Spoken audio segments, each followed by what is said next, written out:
I guess here we are at the new camp. We're at 2839 14th Avenue South. We are in a pretty good location, I feel. Kind of secluded. Like, no neighbors right next door. But as you can see, I can kind of turn around and you can see the camp here. And we were able to save some coals. Okay, so I got to share that part.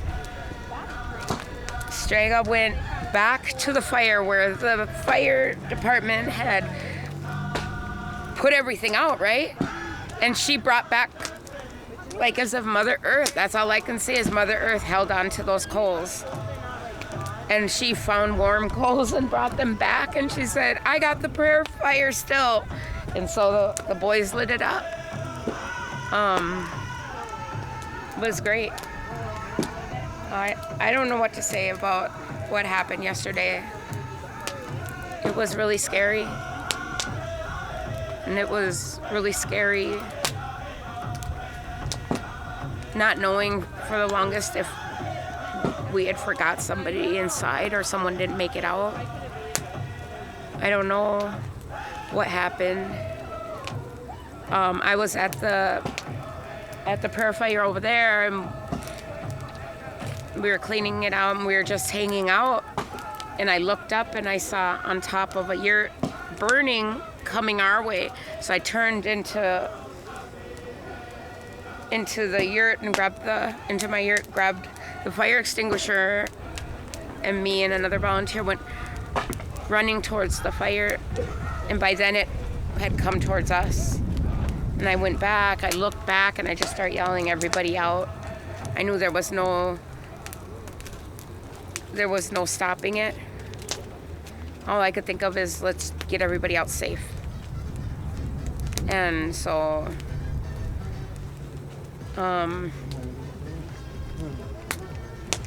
just called it. We need to go to the new location.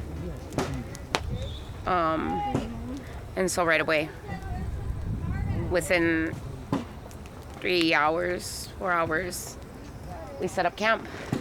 So everybody, both of my daughters went out looking for relatives and brought them back to the camp, picking them up wherever they were, because everybody scattered. It was crazy because, like, after we all made sure we were okay, make sure we were all accounted for. We checked in. The list, that I had was burnt in there, so I was like, we all had to go from, look who was in your yurt and is everybody accounted for, so that we didn't miss anybody, right? One girl went to the clinic and the other girl went to the library that we weren't sure where they were at. And so that was really scary.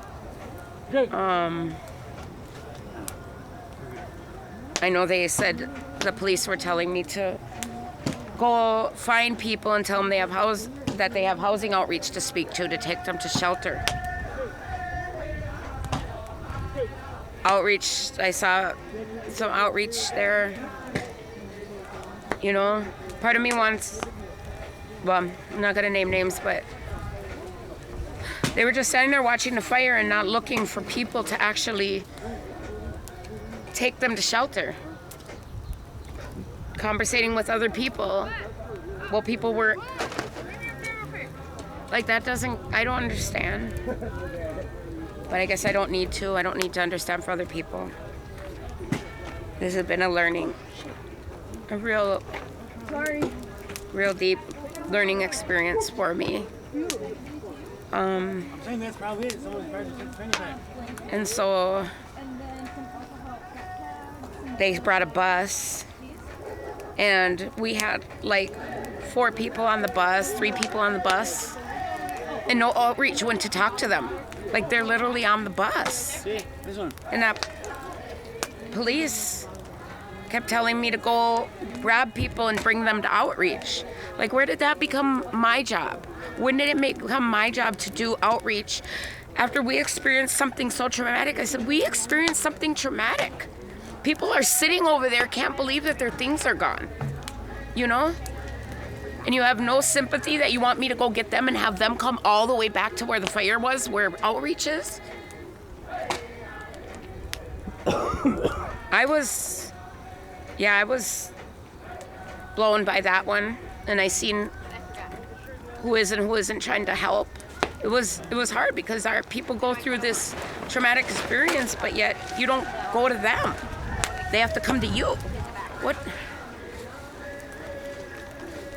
Things need to change. You said after only like you said a couple to a few hours after the fire that this camp was set up. That seems really fast. Can you tell us a little bit about how that happened? Who responded, or you can't name names, but just to say, like, was there any orgs or? Oh,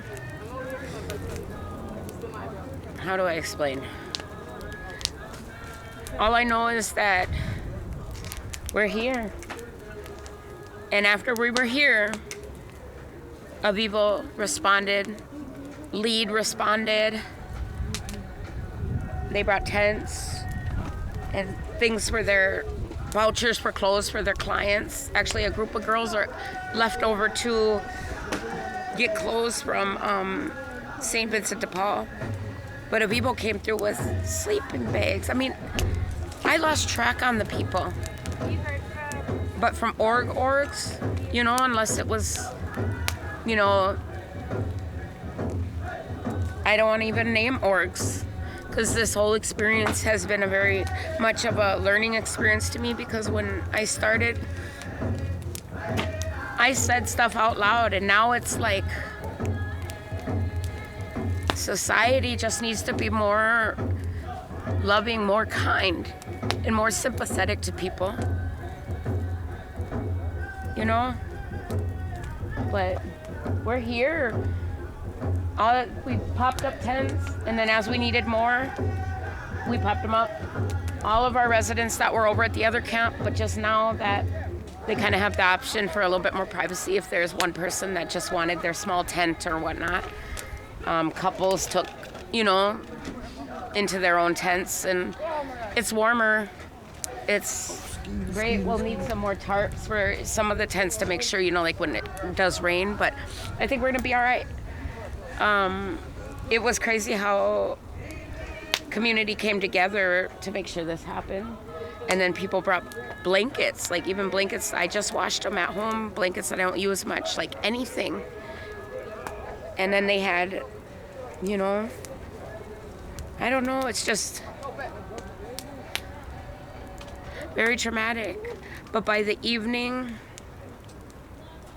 I could hear them in their tents, like you could hear like them having like a bag of chips and eating snacks and laughing and giggling. Like, yeah, it's like their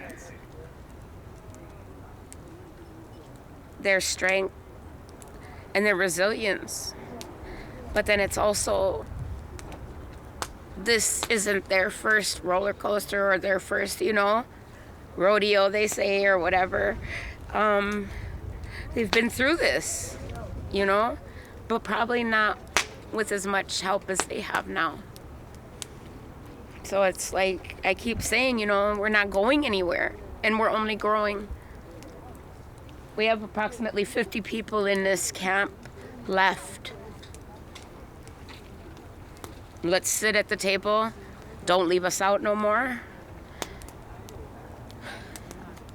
Let's find some solutions, because obviously we ain't going nowhere. And all we do is keep growing. And so, like, man, I don't know what to say. But I want to say a big thank you to everybody that came through. You know, I think I'm still, like, very tired and, yeah, kind of still shaken just talking about it, so I don't know if I had the best interview yet. I think I've stayed away from any interviews because of being just so emotional over that. And so, but I want to thank everybody that came through and like helped like keep everybody together and not make them feel hopeless, I guess. So, yeah. Thank you for your time. Thank you.